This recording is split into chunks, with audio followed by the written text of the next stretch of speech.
Bom, eu estou mostrando aqui para vocês também diferentes mecanismos, né, que são utilizados. Aqui nós temos aqui o pivô central, nós temos aqui um autopropelido, né, que é um sistema mecânico, né, que anda dentro da área. Nós temos aqui irrigação por aspersão convencional, certo? E diferentes modelos aí também. Mas, com relação, né, nós temos aí algumas coisas que são bem interessantes para a gente comentar, que é a questão da adaptabilidade do sistema, certo? Então, nós temos aí, ó, o sistema de irrigação por aspersão, ele vai se adaptar aos mais diferentes tipos de solo, tá? Então, logicamente que não vai ter como os solos por irrigação por superfície, né, que a gente restringe aí os, é, os solos mais arenosos, né, porque aí você vai ter uma grande perda, né, vai perder bastante água, né, nessa condução, né, dada a alta taxa de infiltração que tem nos solos arenosos, né, isso não acontece nos solos na irrigação por aspersão. Você tem como controlar melhor.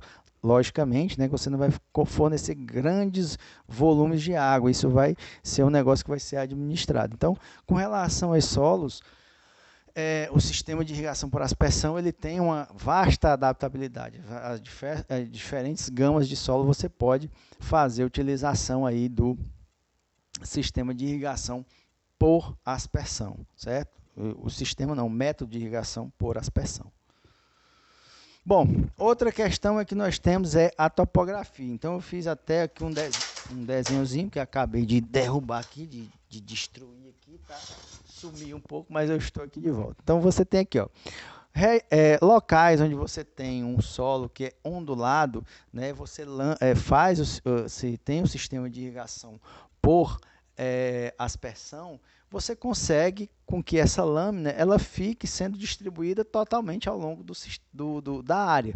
Ao contrário, se você tem uma área que apresente uma declividade, você não consegue expressar você não consegue expressar ou aplicar a mesma lâmina da mesma forma, que você vai ter aí uma diferença aqui entre um e outro. Eu não sei se eu consegui ser claro aqui no meu desenho, mas se você tem um solo que é mais para ondulado, você tem um solo que é ondulado, você consegue fazer irrigação. Agora, se você tiver uma declividade, aí já fica mais complexo. Então, com relação à topografia, tirado essa questão da declividade, se você tem questão de declividade, o ideal é que você tenha aí platôs, que você consiga colocar a distribuição melhor da irrigação para que ela consiga aplicar sobre toda a área, né? Porque você, dependendo da altura de aplicação, e eu vou mostrar um exemplo aqui prático, que já aconteceu comigo, por exemplo, que aí vocês vão ver e notar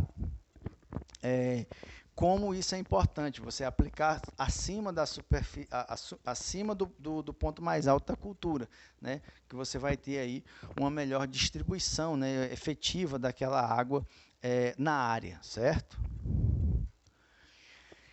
Com relação a esse fator aqui, ó, esse fator aqui que é o clima, né?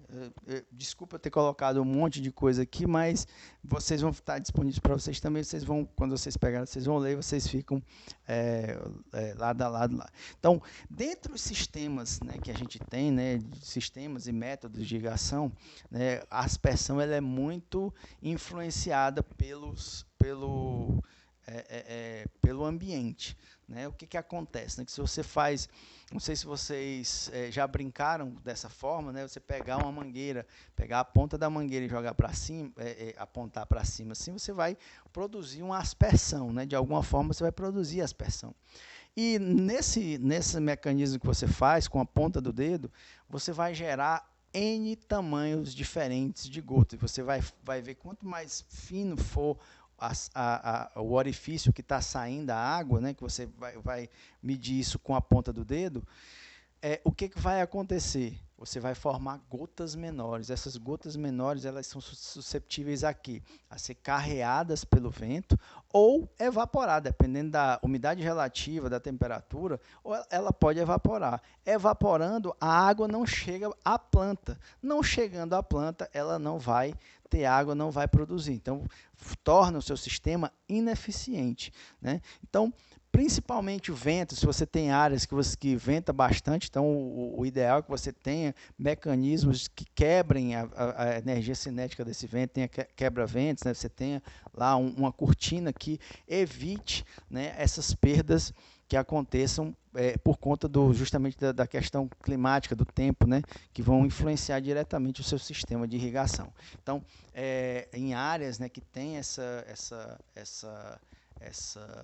questão, né, de ventar bastante, o ideal é que você tenha também esse sistema de prever como isso vai acontecer e evitar que isso aconteça para que você tenha uma irrigação mais eficiente. Beleza?